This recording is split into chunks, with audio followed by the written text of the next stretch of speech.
Previous accounts stated Clinton flew with Epstein on his private jet 11 times. A jet accusers say was equipped for sex with underage victims and was used to travel to Epstein's private island, nicknamed Orgy Island. Newly obtained documents show Clinton actually took at least 26 flights on Epstein's private jet to spots around the globe. On at least 5 occasions that they did travel together, Secret Service did not accompany Clinton. Over 24 girls testified against Mr. Jeffrey Epstein, and since then there have been a slew of names, including former President Bill Clinton, who would be an excellent material witness. A woman who publicly accused the former President Bill Clinton of raping her back in 1978 is resurrecting her claims on social media. There's a full screen that we have here we want to put on for our viewers. She says, "I was 35 years old when Bill Clinton, Arkansas Attorney General, raped me and Hillary tried to silence me. I am now 73. It never goes away." Whistleblowers go to significant efforts to get us material and often very significant risks. As a 27-year-old works for the DNC, who was shot in the back, murdered just 2 weeks ago for unknown reasons as he was walking down the street in Washington.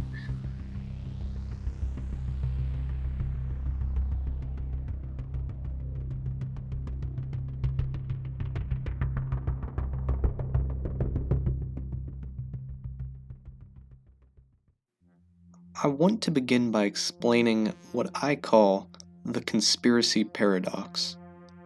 It's really the idea that if an influential person does something that they do not want the public to know about, they simply take the story and claim that any reference to it is a conspiracy.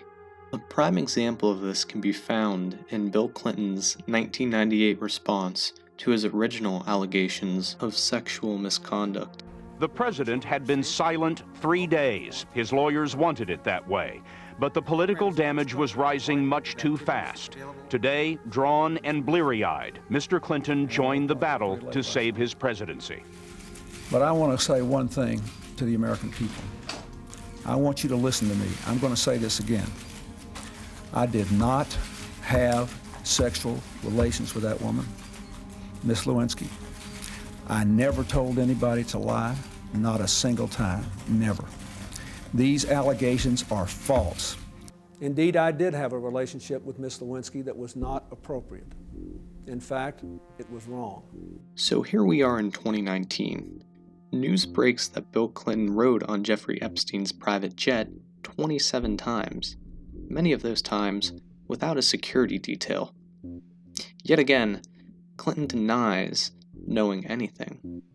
I don't buy that, and while the rest of the mainstream media turns a blind eye, shrugs their shoulders, and walks away from this story, I'm going to look into it a little bit more. Back in the mid-1990s, Belgium reached out to the National Center for Missing and Exploited Children in request for assistance with their missing children issues. The NCMEC's Board of Directors authorized the creation of a new organization.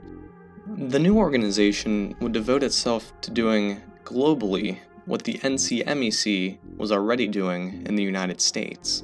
In 1998, members of the board of the newly created International Center for Missing and Exploited Children held their first meeting, and in April of 1999, it was launched.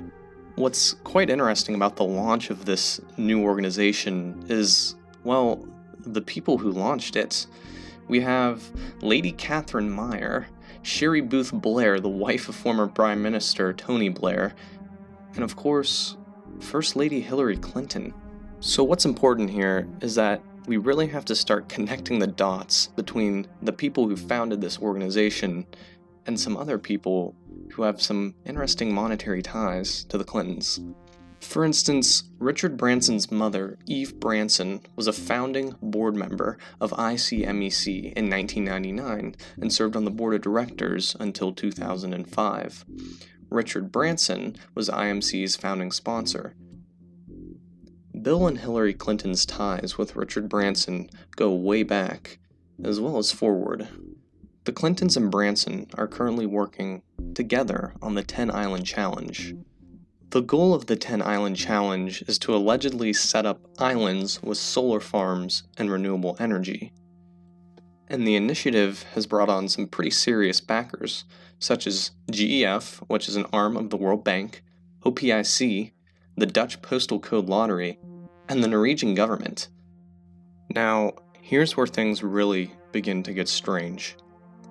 Most of these islands, in the Caribbean to be exact, have been deemed Tier 2 and 3 and are subject to U.S. aid restrictions due to their severely high levels of human trafficking. Now, due to the Clintons' portrayed background in being champions for the fight of children's rights, why would they focus their energy on setting up small solar farms to feed a block of homes on each of these islands, all of which include free solar systems to government buildings, rather than fighting for the suffering children that reside in these islands? We'll get to that question in the next episode, but for now, let's jump back to the launch of Hillary Clinton's ICMEC. Since the launch of the ICMEC, it's been estimated that 600,000 to 800,000 humans were trafficked across international borders each year, with 50% of them being minors. According to the International Labor Organization, ILO, global profits made from forced laborers exploited by private enterprises reached $43 billion every year, $32 billion of which is from trafficked victims. Even farther, 9 years after the launch of the ICMEC, in 2014, the ILO reported that forced labor in the private economy generates over $150 billion in illegal profits per year. That's 3 times the previous estimates.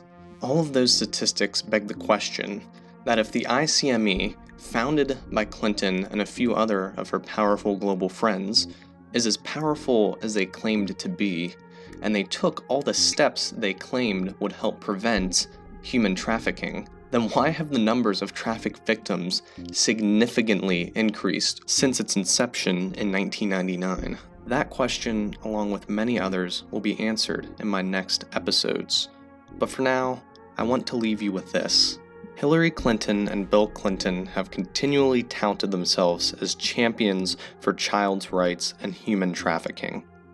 I find it odd that Bill Clinton, who is claimed again to be such a champion of this cause, was found to have flown on the jet of a man who has done so much wrong in terms of human trafficking and child exploitation. Why? Why would there be that connection? Why would Bill Clinton go on this guy's plane so many times, turning his security detail away most of those times? Again, people tend to think these types of questions are conspiracy theories.